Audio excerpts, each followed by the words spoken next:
बच्चों, स्वागत है आपका हमारे YouTube चैनल पे। मैं हूं गायत्री और आज जो टॉपिक हम कवर करने वाले हैं वो है परसेप्शन। तो परसेप्शन क्या होती है? जब हम एक ही चीज को दो लोग अलग अलग नजरिए से देखते हैं तो वो ऐसा क्यों होता है? हमारी परसेप्शन की वजह से, हमारे पॉइंट ऑफ व्यू या हमारे नजरिए की वजह से। अब ऑर्गेनाइजेशनल बिहेवियर में परसेप्शन क्या बताई गई है? Refers to the process by which individual select, organise and interpret sensory information to make sense of their environment. जब भी कोई इंडिविजुअल इंफॉर्मेशन कलेक्ट करता है अपनी एनवायरमेंट में से और उसकी कोई सेंस बनाता है तो उसको क्या कहा जाता है? परसेप्शन कहा जाता है। अब ये क्या है? एक क्रूशियल कॉग्निटिव प्रोसेस है that influence how employ understand and react to their surrounding. अब एक एम्प्लॉय किस तरीके से चीजों को समझेगा और अपनी सराउंडिंग में जो चीजें हैं उन पे कैसे रिएक्ट करेगा, ये किस पर निर्भर करता है? उसके कॉग्निटिव प्रोसेस या फिर परसेप्शन पे। कॉग्निटिव प्रोसेस एक्चुअली क्या होता है? जो भी चीजें हमारे माइंड से रिलेटेड होती हैं वो होती है कॉग्निटिव प्रोसेस। जैसे कि किसी चीज को समझना, किसी चीज को याद रखना या फिर किसी भी तरीके की सूझबूझ और समझ, including other people, situation and events. उसकी सराउंडिंग में क्या है? लोग हैं, कोई सिचुएशन या फिर कोई इवेंट है। ठीक है। परसेप्शन की अगर हम बात करें तो परसेप्शन क्या करती है? Shape are subjective reality. जो वर्ड है सब्जेक्टिव रियलिटी, ये किस चीज को रेफर कर रहा है?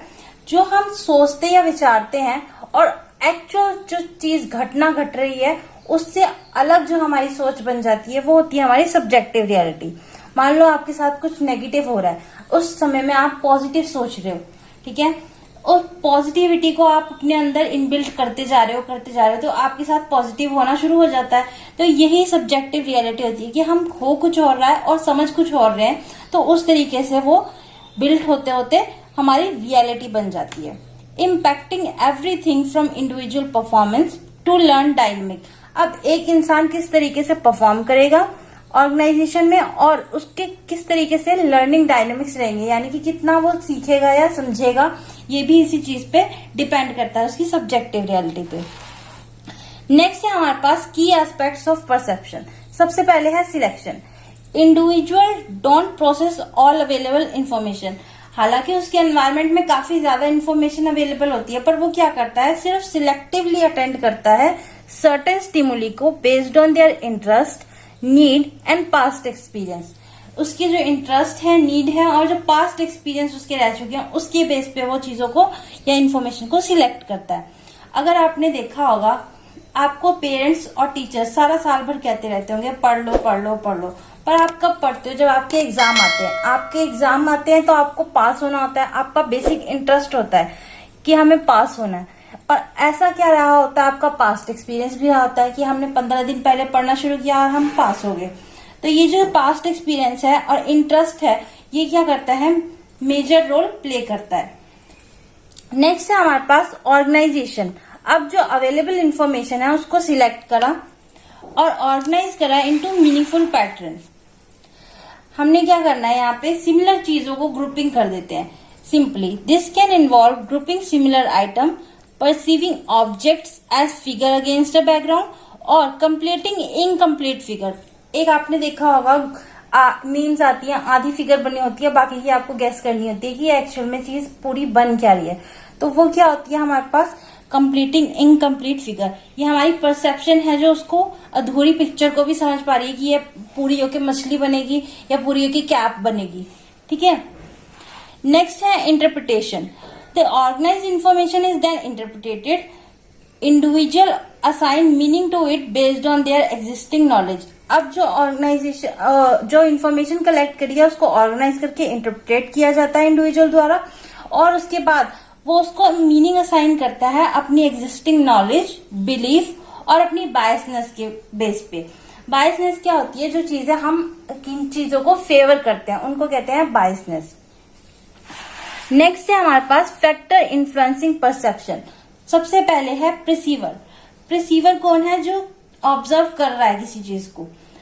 Individual characteristics like attitude, personality, past experience and expectation play an important role. अब जो इंडिविजुअल की कैरेक्टरिस्टिक्स है, जो ऑब्जर्व करने वाला है, उसका एटीट्यूड कैसा है चीज को देखने के लिए, पर्सनैलिटी कैसी है, पास्ट एक्सपीरियंस कैसा है, और उसकी एक्सपेक्टेशन क्या है, ये सारी चीजें क्या करती हैं, इंपॉर्टेंट रोल प्ले करती हैं। नेक्स्ट हमारे पास है टारगेट। अब किस चीज को देखा जा रहा है, मान लो कोई चीज जिसको ऑब्जर्व किया जा रहा है वो चीज नवी है या पुरानी है, ठीक है, वो कलरफुल है या फिर ब्लैक एंड व्हाइट है, ये सारी चीजें भी क्या करती हैं, हमारी परसेप्शन को इन्फ्लुएंस करती हैं। The characteristics of the target being perceived also influence perception. Example, appearance, behaviour, communication style और नोवेलिटी। अपीयरेंस यानी कि कैसा दिख रही है वो, बिहेवियर यानी हमारा उसकी तरफ कैसा नजरिया है या बिहेवियर कैसा रहा है पहले, और कम्युनिकेशन स्टाइल यानी हमारे को उसके बारे में किस तरीके से पहले बताया गया है। नेक्स्ट है हमारे पास नोवेलिटी। नोवेलिटी यानी कि वो चीज नई है या पुरानी है। अगर नई चीज होती है तो आप एक्साइटेड होके एनर्जेटिकली उसको देखते हैं, और कोई पुरानी चीज होती है तो आप इतना ज्यादा इंटरेस्ट भी नहीं लेते हैं, ठीक। नेक्स्ट है हमारे पास situation. The context in which the perception occur can also impact how information is interpreted. तो जिस तरीके से सिचुएशन रहती है वो भी परसेप्शन को इन्फ्लुएंस करती है। Example, time of day, work environment, क्या किस समय में किया जा रहा है दिन के, फिर क्या एनवायरनमेंट है, ये सारी चीजें क्या करती हैं, इन्फ्लुएंस करती हैं हमारी परसेप्शन को। तो ये था परसेप्शन का टॉपिक। आई होप आपको समझ आया होगा। Thank you.